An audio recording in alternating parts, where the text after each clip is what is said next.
Hai semuanya, selamat datang kembali. Terima kasih telah hadir di sini. Ketika kita berbicara tentang raksasa, apakah suatu kebetulan bahwa spesimen yang tampaknya mistis, cikal bakal manusia, atau sebagian orang akan mengatakan hadiah dari surga, akan menemukan referensi yang telah menjadi bagian dari setiap aspek kehidupan modern. Namun bagi dunia ilmiah, raksasa tidak lebih dari sekadar fantasi spekulatif, kekuatan yang diciptakan oleh banyak orang selama berabad-abad. Entah bagaimana legenda-legenda yang tersebar itu telah terjalin sendiri sehingga ruang pemakaman besar yang elegan, bukti keberadaan makhluk dunia lain, bukti yang mungkin diperlukan untuk membuktikan kejadian seperti dalam Alkitab semuanya telah didiskreditkan. Bagian yang lucu adalah, secara kebetulan, sampai lembaga Smithsonian muncul, mayoritas umat manusia, termasuk Presiden Amerika yang paling terkenal, percaya bahwa raksasa itu ada. Dan lebih jauh lagi, banyaknya klaim tentang kerangka manusia raksasa yang ditemukan di Amerika semakin dipercaya oleh ratusan gundukan pemakaman lain yang ditemukan di seluruh dunia yang diketahui. Beberapa orang akan mengklaim bahwa tulang-tulang itu adalah milik Nephilim, sekelompok makhluk yang digambarkan dalam Alkitab, yang pada dasarnya adalah keturunan malaikat yang jatuh dan manusia. Bagi yang lain, tulang-tulang ini tidak lebih besar dari humanoid sungguhan, melainkan perwujudan keserakahan di seluruh dunia, di mana entah bagaimana ratusan individu, beberapa di antaranya tampaknya tidak memiliki sarana untuk melakukannya, membuat gundukan kuburan utuh dan mengisinya dengan berbagai tulang hewan agar tampak lebih besar dari manusia pada umumnya.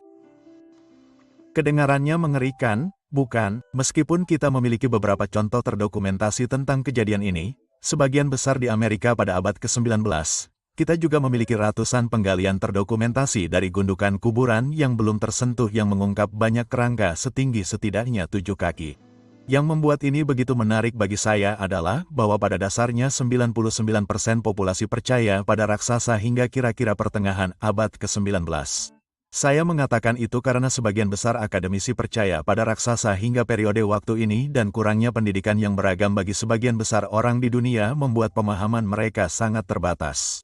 Di antara ketiga agama Abrahamik, yang semuanya menyebutkan tentang raksasa, hingga banyaknya gundukan kuburan yang digali pada saat itu, tidak hanya di Amerika, tetapi di seluruh dunia, hingga kisah-kisah di seluruh dunia lama, mitos dan legenda tentang raksasa, tetapi juga sejarah arsitektur yang dikaitkan dengan raksasa, kastil yang dikatakan dibangun oleh raksasa, kastil yang dibangun di atas raksasa untuk menahannya, dan kastil yang telah dihancurkan oleh raksasa. Ini semua adalah informasi yang dimiliki sebagian besar orang di abad ke-19.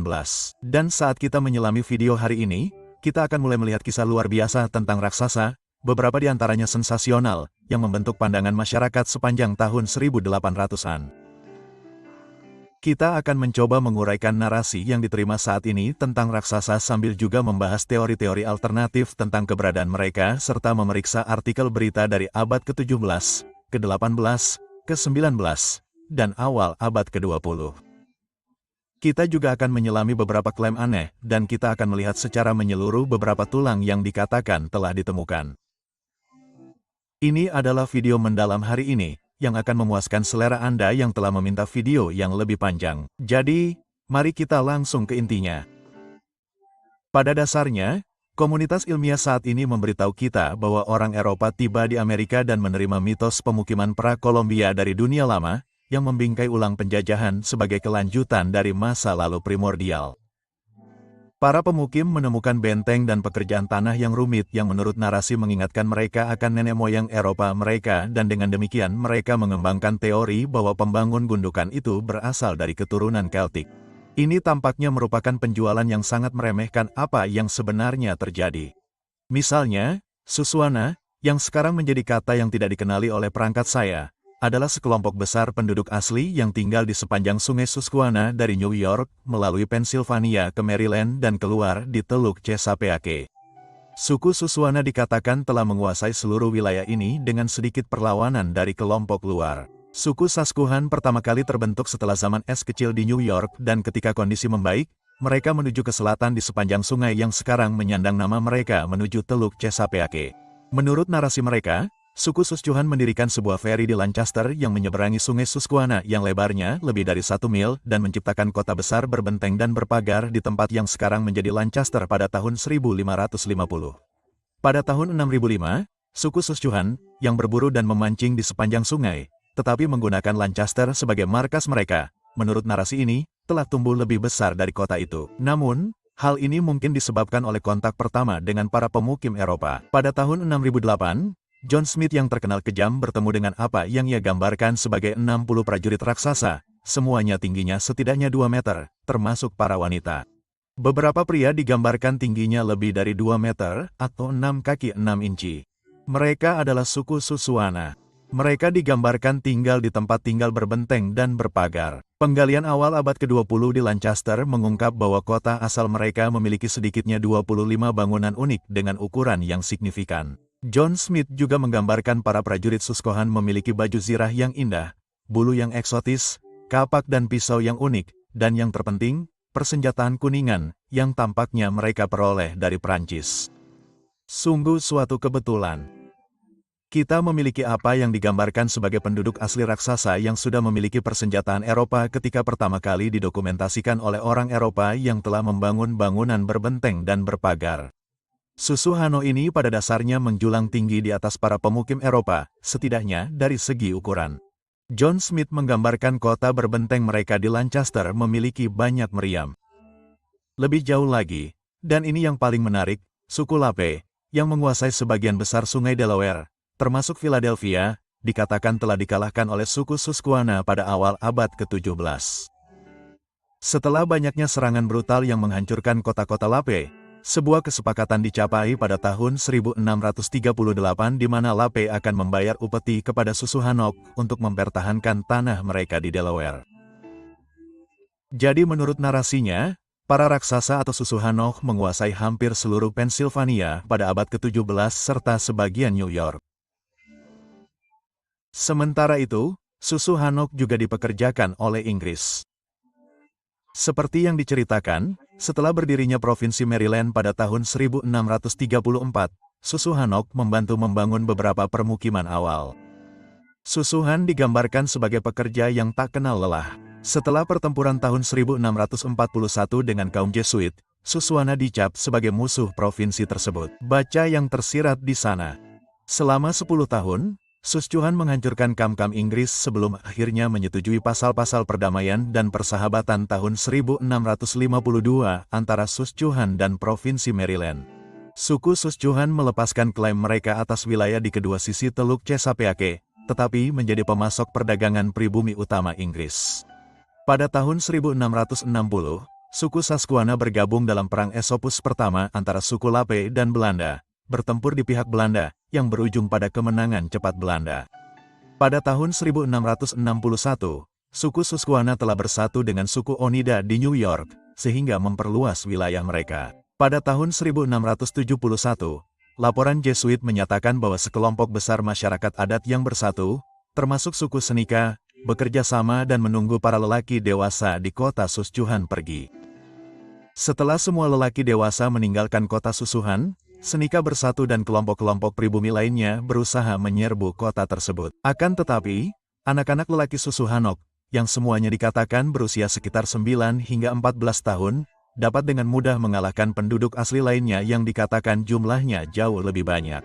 Pemuda-pemuda Susquehanna digambarkan memiliki ukuran tubuh yang hampir sama dengan para pejuang pribumi dewasa yang menyerang mereka, dan Susquehanna memiliki keterampilan yang lebih hebat dalam pertahanan dan peperangan, yang menyebabkan mereka berhasil mempertahankan kota mereka. Pada dasarnya, tampaknya Susquehanna adalah raksasa pada masa itu, yang mampu menaklukkan apapun yang mereka tuju. Namun, kita tidak mendengar mereka disebutkan saat ini. Ini semua karena mereka hampir musnah sepenuhnya pada akhir abad ke-18.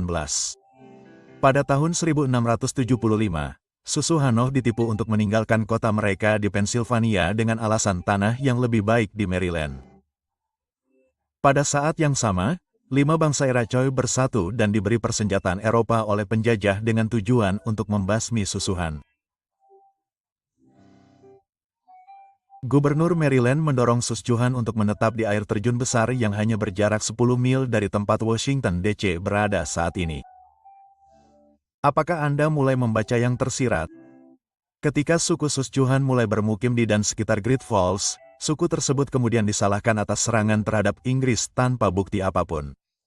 Pada tahun 1675, Pasukan yang terdiri dari lebih dari 1.000 orang dipimpin oleh Washington melintasi PTOAC untuk melenyapkan suku Susquehanna. Ya, saya bilang Washington. Kita berbicara tentang John Washington, kakek buyut Presiden pertama Amerika Serikat, George Washington. Pasukan ini juga dipimpin oleh Thomas Truman. Bukankah aneh bagaimana anggota keluarga dari pasukan besar yang menyeberangi sungai PTOIC untuk melenyapkan suku Susquehanna pada tahun 1600-an semuanya menjadi Presiden Amerika Serikat. Setelah serangan oleh Inggris dan Iroquois ini, suku Susquehanna mengungsi ke Piedmont, Virginia, tempat mereka tinggal selama beberapa tahun berikutnya. Sekelompok pemimpin Susquehanna akhirnya meninggalkan Virginia untuk mencoba merebut kembali kota mereka yang dulunya luas di Lancaster, Pennsylvania. Pada tahun 1680, hanya 26 keluarga suku Susquehanna yang tersisa di Virginia dan sisanya kembali ke Lancaster. Di Lancaster, mereka mendirikan kota berbenteng baru. Susquehanna dikenal sebagai Nesoga dan cabang sungai Susquehanna yang mereka huni dikenal sebagai Sungai Nosoga. Pada tahun 1701, kota Conestoga diresmikan melalui akta dan perjanjian yang disusun oleh William Penn. Selama 60 tahun berikutnya, para raksasa Susquehanna, yang sekarang disebut Nesoga, menguasai salah satu wilayah terpenting di Amerika Britania. Pernahkah Anda mendengar cerutu disebut stogi? Susquehanna memperkenalkan para pemukim Eropa pada tembakau hasil panen dan lebih langsung lagi pada cerutu, yang dikenal selama berabad-abad sebagai stogi. Nesoga stogi. Aspek utama lainnya, sebuah kontribusi yang tampaknya datang langsung dari kota Nesoga ini adalah kereta Nostoga atau kereta tertutup. Kereta yang sama yang Anda lihat melintasi barat. Pada dasarnya, cara Amerika memenangkan barat adalah dengan kereta-kereta ini yang dikatakan ditemukan oleh Susquehanna Nesoga. Aspek yang lebih penting adalah senapan laras panjang, yang kini dikenal sebagian besar orang sebagai senapan Kentucky. Sebenarnya awalnya diberi nama senapan Pennsylvania atau Nesoga. Asal-usul senapan laras panjang atau Nosoga, yang mengubah perburuan dan perdagangan bulu di Amerika, konon dipelopori oleh Susquehanna, yang dibuat di atau sekitar kota Nesoga di Lancaster dan kemudian dikembangkan di seluruh dunia. Pembuat Nesoga pertama yang terdokumentasi adalah Robert Baker dan Martin Melines. Keduanya memulai perusahaan mereka di Lancaster pada tahun 1719. Pada tahun 1763, dalam sebuah peristiwa yang dikenal sebagai pembantaian Paxton Boys, salah satu tragedi paling terkenal dan ditutup-tutupi dalam sejarah Amerika terjadi. Sekelompok penjajah memasuki kota Nesoga di tengah malam dan membasmi setiap Susquehanna yang tinggal di sana. Setelah peristiwa ini, konon hanya tersisa 14 Susquehanna yang masih hidup di Pennsylvania. Namun, 2 minggu setelah peristiwa ini, Paxton Boys kembali dan konon telah menyelesaikan pekerjaannya. Tidak ada lagi yang menyebutkan tentang Susquehanna di Lancaster setelah tahun 1768. Pada tahun 1845, 6 Susquehanna dikatakan tinggal di antara suku-suku asli lainnya di New York. Suku Susquehanna mengajukan perintah pengadilan terhadap pemerintah Pennsylvania dan pada tahun 1869 mereka diwariskan 200 hektar tanah di Lancaster. Namun pada tahun 1941, sebuah undang-undang diperkenalkan yang menyatakan bahwa hanya ada satu kepala suku Susquehanna yang tersisa di seluruh Amerika yang mengawasi sekitar 80 hingga 90 orang. Undang-undang tersebut disahkan untuk melindungi orang-orang ini, tetapi diveto oleh Gubernur Pennsylvania Arthur James, yang menyatakan bahwa semua Susquehanna telah meninggal pada tahun 1763. Saat ini, Susquehanna dianggap sebagai suku-suku Amerika yang paling terkenal dan tidak diakui. Sejarah mereka hampir terlupakan, orang-orang mereka hampir punah. Perlu diingat, sementara semua ini terjadi, sebagian besar masyarakat di Amerika tidak banyak mengetahui tentang cara kerja pembersihan sejarah ini.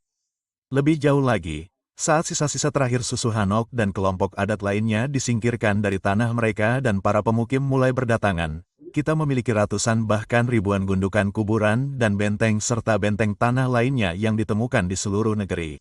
Sementara catatan John Smith dari awal tahun 1600-an mungkin dianggap berlebihan, kita memiliki ratusan cerita terdokumentasi, artikel surat kabar, dan bahkan penggalian ilmiah gundukan kuburan dan benteng tanah, yang tidak hanya mengungkap kelas orang-orang yang sangat canggih yang tampaknya memiliki budaya yang sangat kuat, tetapi kita memiliki banyak sekali contoh kerangka setinggi lebih dari 7 kaki yang ditemukan di dalam bangunan kuno ini di Amerika. Seperti yang saya katakan sebelumnya, Sudah menjadi kepercayaan umum hingga abad ke-20 bahwa raksasa tidak hanya ada, tetapi kemungkinan besar mereka ada di Amerika, karena menurut narasinya, itu adalah lanskap terakhir yang belum sepenuhnya ditaklukkan. Sensasional atau tidak, saat fotografi mulai menyertai penemuan ini, kita memiliki sesuatu yang tampaknya benar-benar jahat yang terjadi.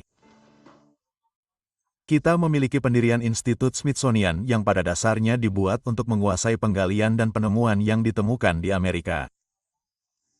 Di mana lembaga itu didirikan? Washington, D.C.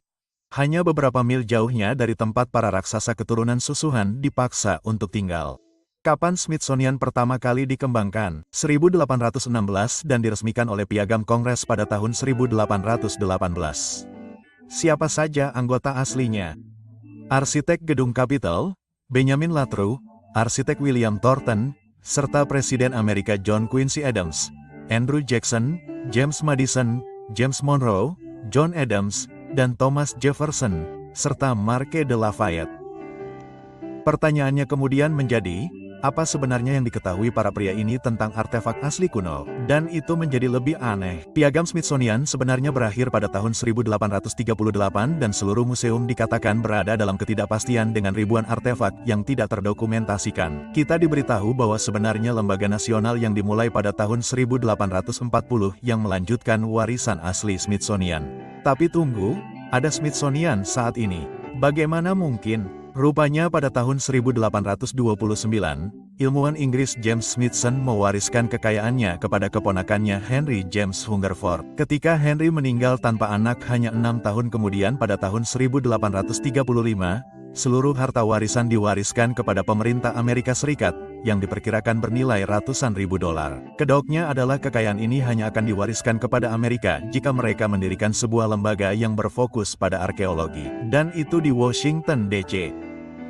Kongres secara resmi menerima warisan tersebut dan menjanjikan kepercayaan Amerika Serikat kepada yayasan amal tersebut pada tanggal 1 Juli tahun 1836.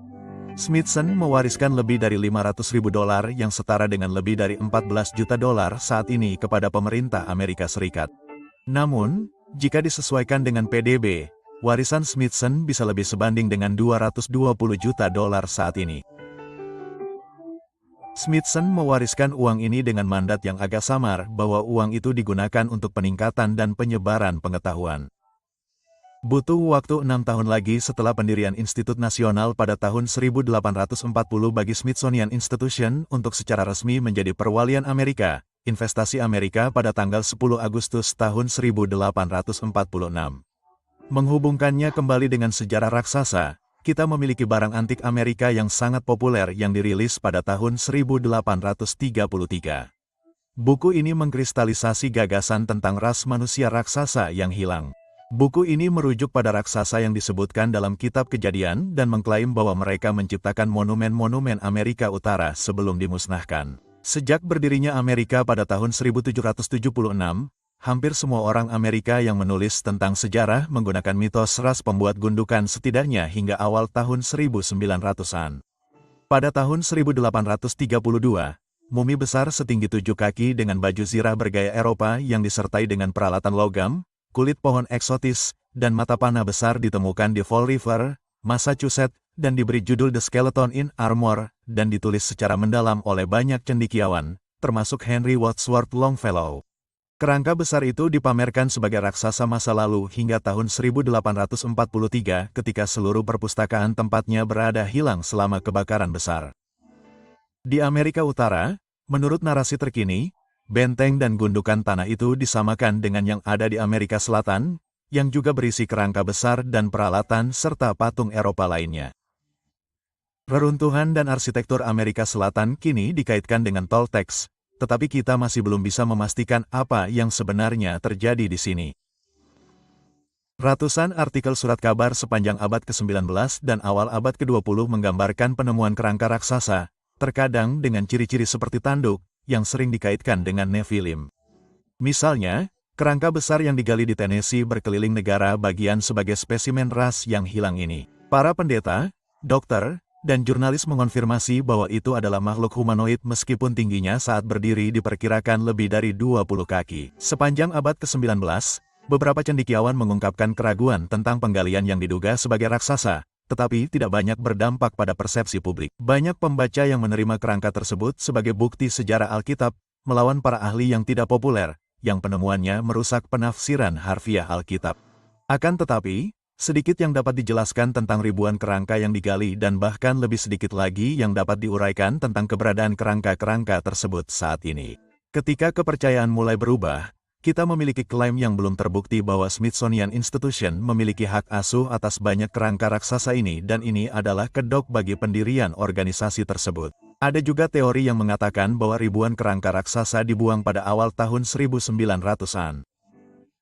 Sekitar waktu yang sama, kita memiliki etnolog Cyrus Thomas yang merilis laporan tentang eksplorasi gundukan untuk Smithsonian Institution. Dalam tulisan ini, Thomas mengklaim secara pasti bahwa benteng tanah Amerika Utara dibangun oleh penduduk asli sebelumnya yang bukan raksasa. Pada tahun 1934, kurator Smithsonian Institution menghabiskan seluruh karirnya untuk mempromosikan klaim bahwa raksasa tidak ada, yang pada saat itu diterima sebagai narasi ilmiah resmi. Meskipun demikian, telah terbukti bahwa sebelum Undang-Undang Perlindungan dan Pemulangan Makam Penduduk Asli Amerika tahun 1990, Smithsonian mengumpulkan sedikitnya 18.000 kerangka unik dari ratusan gundukan, benteng tanah, dan reruntuhan yang berbeda di seluruh Amerika. Di mana kerangka-kerangka ini sekarang? Melihat ke timur ke Eropa, kita juga memiliki raksasa Castelnau, yang baru-baru ini dibantah.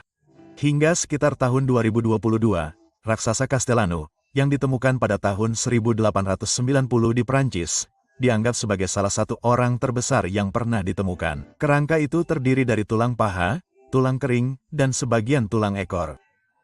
Semua itu akan membuat individu yang dikubur secara ritual di gundukan pemakaman itu tingginya lebih dari 10 kaki.